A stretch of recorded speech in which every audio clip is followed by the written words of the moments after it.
Hi, this is Kev here from KJ School of Motoring. I'm going to be taking you through the routine used going from a minor road onto a major road, so that's from a side street onto a main road. You'll be using this technique very early on the CBT road ride. So how do we know it's classed as the end of the road? The markings at the end of the road can help us. At the end of most roads you'll have double broken lines painted on the floor showing that you've got to give way to the main road.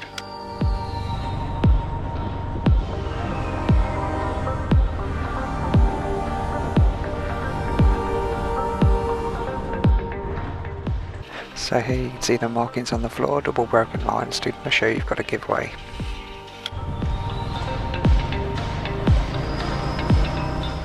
Now on quite a lot of junctions in housing estates they don't bother painting any markings on the floor, but you can see there's houses opposite making it very obvious you're joining the main road.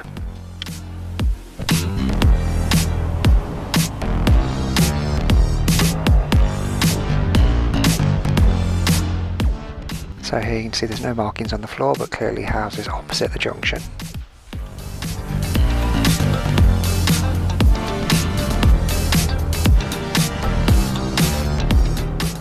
So if the view's good, sometimes you can get away with jogging pace, maybe second gear, but it's quite rare to get these sort of junctions.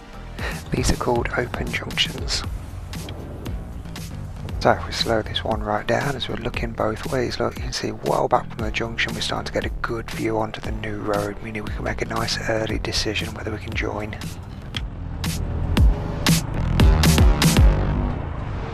More common sort of junction you get is called a closed junction, where you get things like hedges, bushes, parked cars or houses all blocking your view, making it very difficult to see into the new road. You need to reduce your speed right down to walking pace and definitely using first gear for this sort of junction.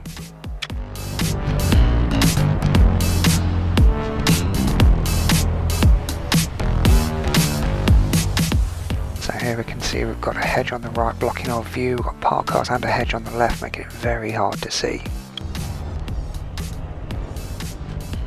Now the vision on the left has started to open up so we can see it's clear in that direction. Even though we're only a couple of metres from the giveaway lines, we still can't see very far to the right on this one, so we need to have another look when we're closer to the giveaway line. We can now finally see far enough down the new road to make an informed decision to emerge safely onto the new road.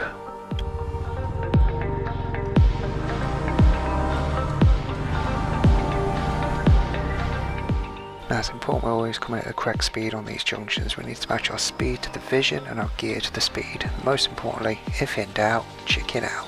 So what does giving way actually mean? Well, that means we join this road without making other road users, in this example both the red cars, slow down, stop, swerve or swear. It's called the 4S rule. If you're not sure whether you should join the road, just don't do it.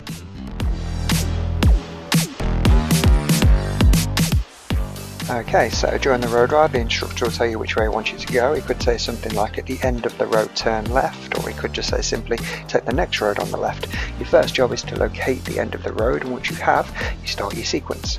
First part of the sequence is to check our mirrors. We always check both of them when we're looking for things behind causing problems, like a tailgating vehicle, could be something filtering down the side, and also it just gets people's attention as we move our head around as well.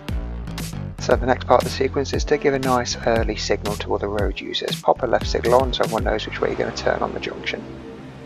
So now we start the manoeuvre. First part of this is to check over our left shoulder and move over into the left position. We call it position number 1.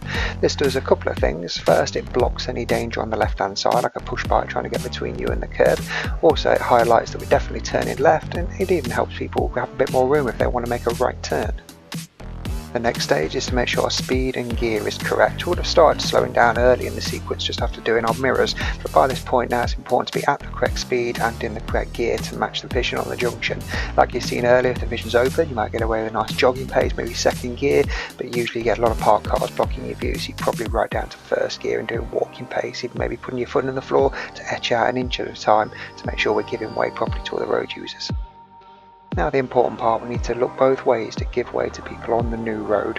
It's important to look both ways even though we're turning left, because there could be a car coming from the left hand side that's maybe overtaking a parked vehicle. If we pull out and hit them head on, the fact that they're on our side is irrelevant, we still have to give way, it'd still be classed as our fault. So if in doubt, chicken out. Once we've completed the turn, don't forget to cancel your signal, and it's worth looking in your mirrors as well just to see the speed and position of vehicles catching you up from behind.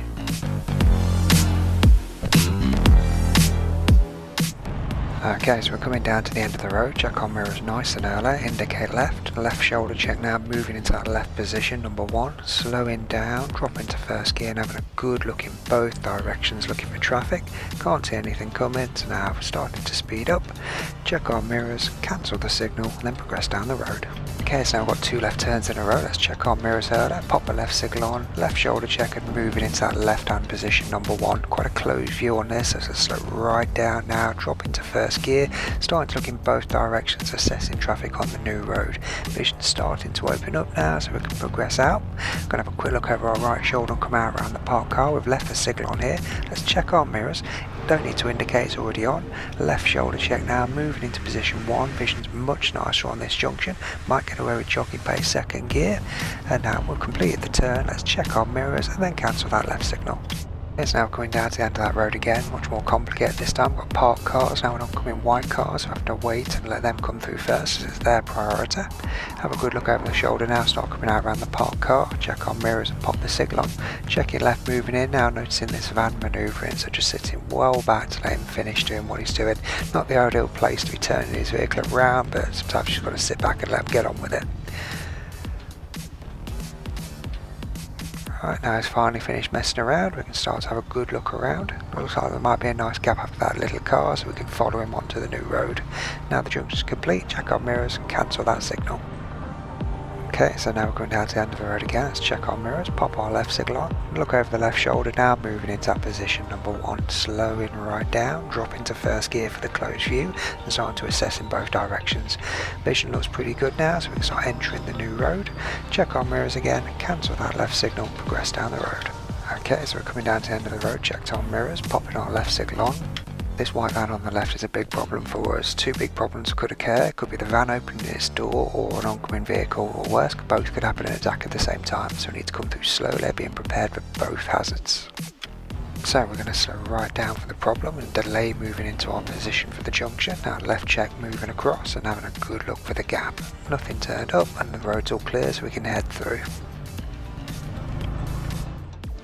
It's important you understand this left turn routine before coming for your CPT course, so feel free to rewatch this video as many times as you like. While you're riding the bike, you'll be thinking about how to control the machine, so if you're also trying to get your head around this routine as well, that's going to be a lot harder. So feel free to watch this video as many times as you like before moving on to the next video in the series.